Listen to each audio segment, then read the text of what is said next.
Oi, gente, tudo bem? A primeira parte da nossa aula eu vou fazer a resolução do simulado, tá? E depois a gente já dá uma introdução no tema da aula, que é agricultura. Porém, a gente vai ter esse probleminha de, para não pegar muito horário, hoje a gente dá a introdução mesmo e a gente continua na semana que vem, tá?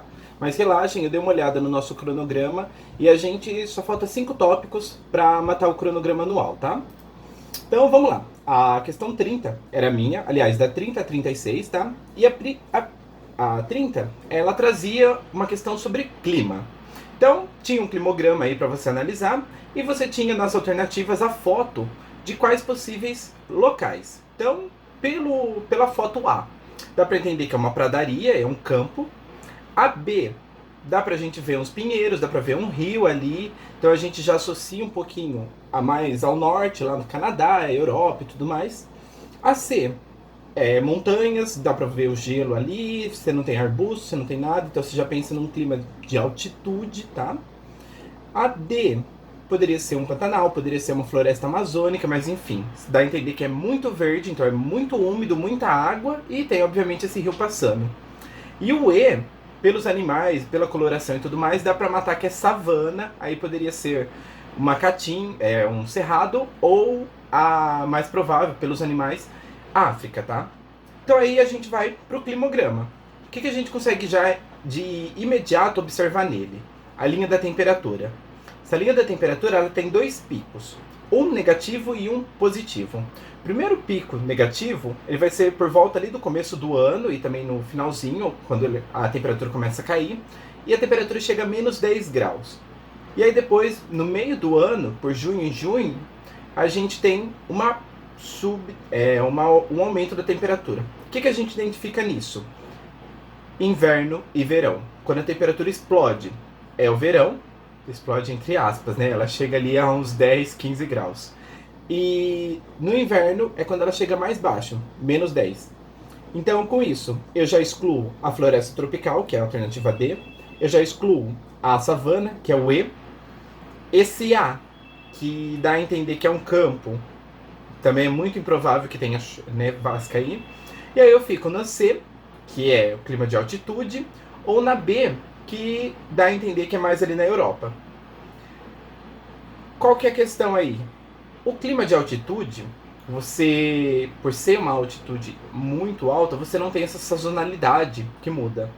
Já na alternativa B, que seria Europa, Canadá, Estados Unidos, você tem o clima temperado e é aquele clima que ele é bem marcado as estações. Então o verão é aquele verão quente, o inverno é aquele inverno frio, com neve, com tudo. E quando você analisa, você tem essa temperatura extremamente alta no verão e extremamente baixa. Eu falo extremamente alto, mas é 15 graus, não é comparado com o calor nosso, tá? Mas tudo indica que o quê? Que esse climograma, ele representa o clima temperado, que é a alternativa B. E é a alternativa correta, tá? Espero que vocês tenham colocado essa. Na 31, a gente retorna ao primeiro tema que a gente trabalhou, que é a cartografia. Então tem esse mapa mundi, ele foi elaborado lá no século XVI, tá? E se você perceber, pela análise dele, você identifica que ele tem um ponto central. Esse ponto central é qual? O Polo Norte. Tanto que você consegue identificar toda a parte da América, Ásia e África e Europa em cima. Aí aqui pro cantinho você já tem a América do Sul lá no extremo. Então, o ponto central dele é o Polo Norte. E aí, analisando as alternativas, qual é a correta? Precisão na região antártica? Projeção polar? Conservação das formas continentais? Exatidão das distâncias ou ausência de deformações? A gente já consegue eliminar algumas. Por exemplo, ausências de deformações. Esquece. Nesse tipo de... nessa projeção plana que a gente usa, a gente destaca um ponto central e a partir dele, quanto mais distante, mais deformado fica. Então, sem condição. Exatidão de distâncias. Talvez, dá pra gente calcular a distância a partir do ponto central dele. Dá. Porém, se a gente for calcular a distância ali dentro da América do Sul, a gente já tem um sério problema. Que é por conta do quê? Vai vir completamente deformado e essa distância vai vir errada. Então, essa seria a mais ou menos certa. Conservação de formas continentais. Esquece. Projeção polar. Está correta, porque a gente está projetando o ponto central, que é o polo. E a precisão da região antártica. Se é Polo Norte em cima e a Antártica está embaixo, e a gente falou que é o norte ali, então a alternativa correta é a letra B, tá? Aí a gente vai para 32. 32, ela fala sobre um projeto desenvolvido em São Paulo, que ele tinha tecnologia dinamarquesa e dentro desse projeto ele visava transformar um aterro em quase praticamente uma usina, tá? E essa usina ela ia ser alimentada pelos produtos orgânicos do lixo. E aí esse método facilita a separação de fase orgânica e inorgânica dos resíduos sólidos que chegam no aterro. E no caso, o ganho econômico viria tanto na parte social quanto na parte ambiental. Até aí tudo bem. Aí a gente vem a respeito desses materiais orgânicos e dessa fábrica. O que ela vai produzir? O que a gente utiliza como matéria-prima para produzir energia? A gente pode utilizar a matéria orgânica e isso vai formar que tipo de energia? Forma o etanol? Talvez, se a gente passar por uma fermentação e for cana-de-açúcar. Aí no caso é matéria orgânica, lixo orgânico de cidade. Então não é cana-de-açúcar. Pode ser o biogás. Aí lembra dos aterros sanitários que você pode coletar o churume para transformar em adubo e o gás que solta dessa decomposição você pode coletar e transformar em biogás. Então faz sentido. Hidrocarboneto. Não, aí novamente a gente cai na questão de combustíveis. Biodiesel. Não também. Hidrogênio. Não também. Hidrogênio a gente recebe ele através da decomposição da água. Então a resposta correta é a alternativa B, biogás, tá? Ai, nossa, o hidrogênio vem da água? Sim, da hidrólise. Quando você quebra a molécula de água com energia elétrica. Acho que vocês vão ver isso em física ou química, tá? A 33. Ela tem um esqueminha, que é quase uma roda gigante. E é para você colocar ao que corresponde esse esquema. Se você reparar ele, você tem o meridiano de Greenwich. Então já dá para entender que tem um ponto zero. Esse ponto, ele vai até o outro lado com 180 graus, ou seja, 180 de um lado, 180 do outro. E tem também as faixas, onde você tem o 0 mais, 0 menos, e lá mais 12, menos 12. O que dá a entender? Fuso horário, gente. Se a gente tem as faixas de 15, começa no meridiano do Greenwich com 0, chega do outro lado com 12, é o fuso horário, tá? Então aí a gente fica na alternativa B, D e E. A B é os fusos horários, até que certo. E aí fragmentação que estabelece coordenadas geográficas. Não, fuso horário é um sistema de horário nosso, não é de coordenação. Coordenação é latitude e longitude, tá? Então, a D, fuso horário, sistema que responde aos movimentos de rotação da Terra. Faz sentido, né? Se o dia nasce, a hora que o Sol aparece, a noite vem quando o Sol se põe, vai rodando a Terra, faz sentido. Então, marca essa. E, fuso horário, convenção que determina os paralelos que cortam. A nossa Terra ela é dividida como numa grade. Então a gente tem os meridianos e a gente tem os paralelos. Paralelo está envolvido com fuso horário? Não tá. Então a resposta correta, D, tá? Agora 34, que falava lá sobre os domínios morfoclimáticos que a gente viu. Então a gente tem um esqueminha aí com o bioma vegetação, tem a estrutura que está identificada como 1, que é o que ela pede, e tem também algumas dicas desse bioma. E aí ele pede o bioma esquematizado e a relevância das vegetações destacadas no número 1 corresponde a... Se você analisar bem, você tem ali as árvores esparsas, de caule retorcido e de 3 tipos, denso, típico e ralo. A gente está falando de cerrado. Cerrado que tem a vegetação toda retorcida e ela pode ser densa ou ela pode ser esparsa. Quando ela é esparsa, a gente fala de cerrado. Quando ela é densa, a gente fala de cerradão, tá? Que é o que a gente tem aqui na região de Bauru. Então, se é cerrado, pode ser a alternativa A, pode ser a alternativa B e só. E aí a gente vai para essa estrutura 1, que é toda essa vegetação mais fechada que está em torno de um rio. Isso é válido, ou isso é bom, para preservar os fitoplâncton ou para evitar o assoreamento. Durante o ensino médio, sempre foi falado sobre a importância da mata ciliar, que assim como os nossos cílios, eles protegem que caia poeira, sujeira dentro do olho, a mata ciliar vai proteger os rios que caia sujeira dentro deles. O que é essa sujeira? Terra, detritos. Por quê? Porque isso vai caindo, vai diminuindo a profundidade do rio e aí ele acaba transbordando, tá? Então, alternativa correta, alternativa B, onde a gente fala do cerrado e proteção ao assoreamento, tá? A 35 é sobre industrialização. Então aqui a gente vai ter um enunciado que ela vai falar sobre a forma de industrialização no Brasil. Então, aqui já na segunda linha. Trata-se de uma industrialização que, como o nome sugere, foi historicamente atrasada em relação ao original e ocorreu em países subdesenvolvidos. Foi mais comum no século XX, embora em alguns casos tenha se iniciado de forma tímida no fim do século XIX. A forma de industrialização que o autor se refere é a... E aí, vamos lá. Alternativa A, do tipo clássica, caracterizada pelo predomínio das chamadas indústrias de chaminés.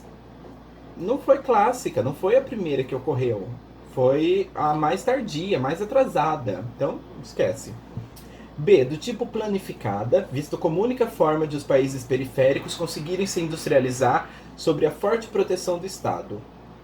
Quando a gente fala de economia planificada, você já tem que lembrar dos estados comunistas. E aí, se a gente está até falando do Brasil, fica meio difícil, né, a gente falar que o Brasil em algum momento foi comunista. Tivemos governos com tendência à esquerda, ao comunismo? Sim. Mas comunista? Não. É balela. Alternativa C, do tipo tardia, realizada em geral com a presença predominante de capital estrangeiro e empresas multinacionais. Até o que a gente estudou faz sentido. Se essa industrialização que veio para o Brasil, nos países subdesenvolvidos, foi uma industrialização tardia, e ela veio com a abertura do mercado interno para as grandes nacionais, com entrada de capital estrangeiro e tudo mais. Então, faz sentido, alternativa C. D, do tipo planificada, realizada por países socialistas e keynesianistas, procurando articular o setor da indústria de base com o de bens de consumo. Novamente, indústria planificada. Então, corta isso. E E, do tipo tardia, realizada graças à emancipação econômica apenas recente, conquistada pelos países subdesenvolvidos. Não é. Dá pra ficar na dúvida com ela, mas a E ela tá errada e a C que é a correta por conta do quê? Ela é tardia, mas não teve emancipação econômica. O que teve foi a abertura econômica dessas fronteiras e entrada do capital exterior, tá? E aí a 36, uma questão de fuso horário e bem chata, bem complexa, tá? Eu tirei ela do vestibular da FUVEST. Aliás, todas as outras veio do vestibular da Unesp, se eu não me engano do ano passado, inclusive, e essa da FUVEST, tá? O que ela pede? Ela fala que dois amigos foram ver a abertura da Copa do Mundo em Moscou, e aí eles saíram no dia 10 de junho do aeroporto de Brasília, situado a 45 graus de longitude a oeste, às 4 horas da tarde. Aí eles pararam em Londres, onde o fuso horário é 0, e gastaram 10 horas de voo. Em Londres, eles vão esperar por 3 horas e depois eles vão fazer uma viagem de mais 4 horas até Moscou, que fica a 60 graus de longitude. Com base nessas informações, e lembrando que a Europa tem um horário de verão, quando eles vão chegar em Moscou? Aí a gente tem todas essas alternativas e eu vou mostrar aqui um esqueminha de como fazer essa resolução, tá? Então, a primeira coisa, a gente pega o horário que eles iam sair do Brasil e descobre qual era o horário lá em Londres. Então, se aqui no Brasil é -3 o nosso fuso, em Londres é 0. O horário aqui no Brasil era 16 horas. Em Londres, se é 0, a gente vai ter um aumento de 3 horas, por conta do fuso. Então, 16, 17, 18, 19 horas. Mudou a data? Não, não virou 24 horas. Então, eles saíram daqui, em Londres já era 7 horas da noite do mesmo dia. O voo demorou 10 horas. Porém, a gente não pode esquecer o enunciado. Esse enunciado fala que o quê? Na Europa estava em horário de verão. Então, esse horário de verão, a gente aumenta uma hora. Porque aqui eles falam que eles adiantam, com base nessas informações, considerando que o continente europeu adota o período do ano, o horário de verão, que adianta os relógios. Quando você fala adianta o relógio, você avança ele uma hora, tá? Se é atrasa, você diminui uma hora. Como a gente adianta, a gente avança. Então, em vez de ser 19, lá é 20 horas. Mais 10 horas de voo. Então, 20. 21, 22, 23, 24. Virou o dia.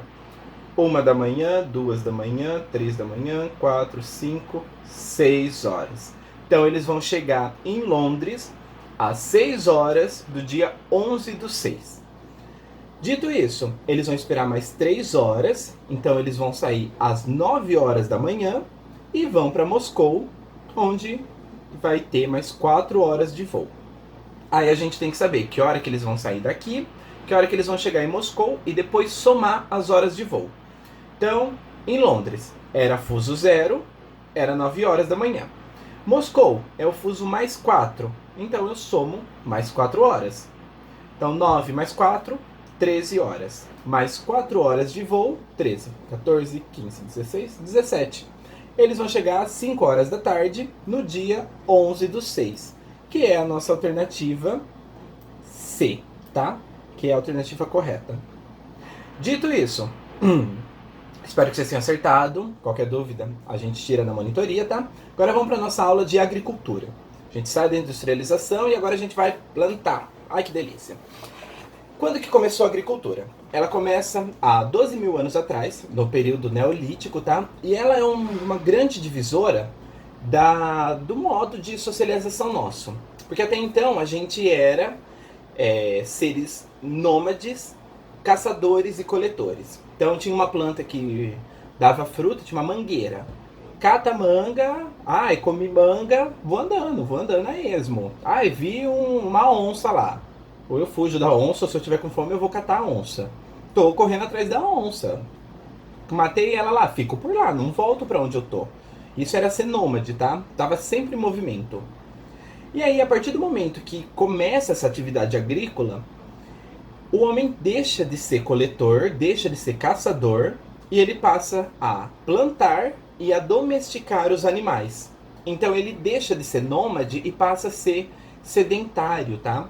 E isso vai ocorrer principalmente em volta de grandes rios. Que aí você tem o início da civilização, sempre é falado que é no rio Tigre, Eufrates, no rio Ganges, na Índia. Enfim, as primeiras civilizações sempre surgem em volta de rios, tá? Por conta do quê? Por conta da necessidade de água para o plantio e para a colheita. E aí, além de tudo isso, a gente vai ter, depois de alguns anos, muito desenvolvimento, a formação, o embrião do que vai ser o comércio.